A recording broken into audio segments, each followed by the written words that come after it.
നിർണായകവും വേദനാജനകവുമാകുന്ന കഷ്ടങ്ങളുടെ നടുവിലൂടെ ഒരു വ്യക്തി കടന്നു പോകുമ്പോൾ നിലവിളിച്ച് പ്രാർത്ഥിക്കുന്ന ദൈവവൈതലിൻ്റെ കണ്ണുനീരും പ്രാർത്ഥനയും കേൾക്കുന്ന ഒരു ദൈവം ജീവിച്ചിരിക്കുന്നുവെന്ന് ദൈവവചനത്തിൽ നമുക്ക് കാണുവാൻ കഴിയും.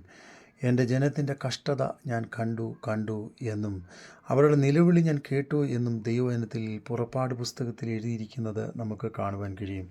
മാത്രമല്ല, പുറപ്പാട് പുസ്തകം 2-ാം അധ്യായം 24-25 വാക്യം വായിക്കുമ്പോൾ ദൈവം അവരുടെ നിലവിളി കേട്ടു. ദൈവം അബ്രഹാമിനോടും ഇസ്ഹാക്കിനോടും യാക്കോബിനോടും തനിക്കുള്ള നിയമം ഓർത്തു. ദൈവം ഇസ്രായേൽ മക്കളെ കടാക്ഷിച്ചു.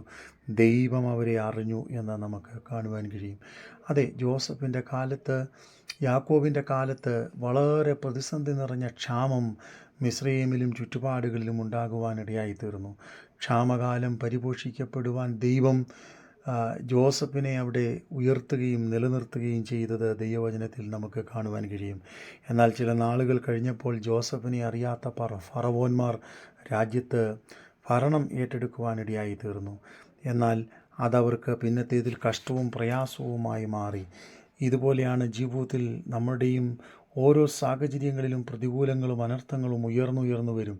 ആരും സഹായിക്കുവാനും കരുതുവാനുമില്ലാത്ത സാഹചര്യങ്ങൾ നമ്മുടെ മുമ്പിൽ എത്തപ്പെട്ടു എന്നും വരാം. എന്നാൽ ഒരു കാര്യം നാം മറന്നു പോകരുത്.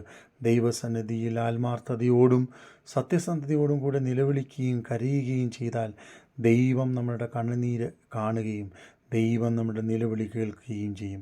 അതെ, ഇയ്യോബിൻ്റെ പുസ്തകത്തിൽ നമുക്ക് കാണുവാൻ കഴിയുന്നു, തൻ്റെ സ്നേഹിതരും തൻ്റെ ഭാര്യയും പോലും തന്നെ വെറുത്തു കളഞ്ഞ സാഹചര്യം. മാത്രമല്ല, ഇയ്യോബിൻ്റെ പുസ്തകം 19-ാം അധ്യായം അതിൻ്റെ 14-ാം വാക്യം വായിക്കുമ്പോൾ എൻ്റെ ബന്ധുജനം എന്നെ ഒഴിഞ്ഞു മാറി, എൻ്റെ ഉറ്റവർ പോലും എന്നെ ഉപേക്ഷിച്ചു കളഞ്ഞു എന്ന് നമുക്ക് കാണുവാൻ കഴിയും. അതെ, നിർണായകമാകുന്ന പ്രതിസന്ധിയും കഷ്ടവും നമ്മുടെ ജീവിതത്തിൽ കടന്നു വരുമ്പോൾ അനേകർ കരുതാമെന്ന് പറയുന്നവർ, സ്നേഹിക്കാമെന്ന് പറയുന്നവർ, നമ്മെ സഹായിക്കാമെന്ന് പറയുന്നവർ നമ്മെ വിട്ട് ഒഴിഞ്ഞു മാറുന്ന സാഹചര്യങ്ങൾ നമ്മുടെ മുമ്പിലുണ്ടാകും.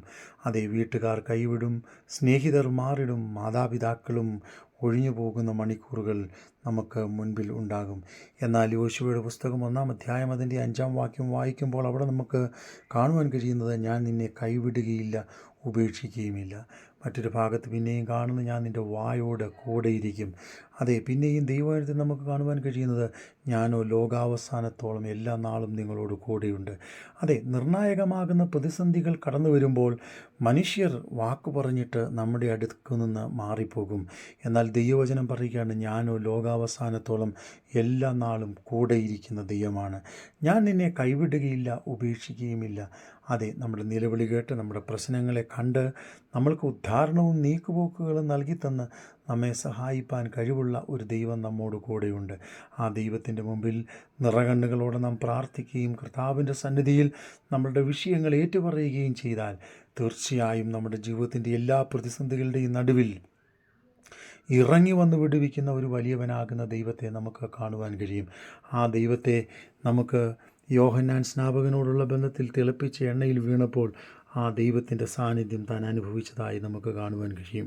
അതുപോലെ തന്നെ വ്യത്യസ്തങ്ങളാകുന്ന സമ്മർദ്ദങ്ങൾ അനുഭവിച്ച അനേക ഭക്തന്മാരോടുകൂടെ ദൈവത്തിൻ്റെ സാന്നിധ്യം ഇറങ്ങി വന്ന് വിടുവിച്ചതായി നമുക്ക് കാണുവാൻ കഴിയും.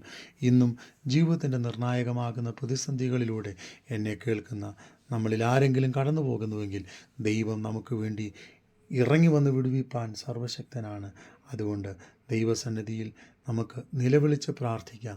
കർത്താവ് നമ്മുടെ പ്രാർത്ഥനകൾക്ക് ഉത്തരം നൽകും.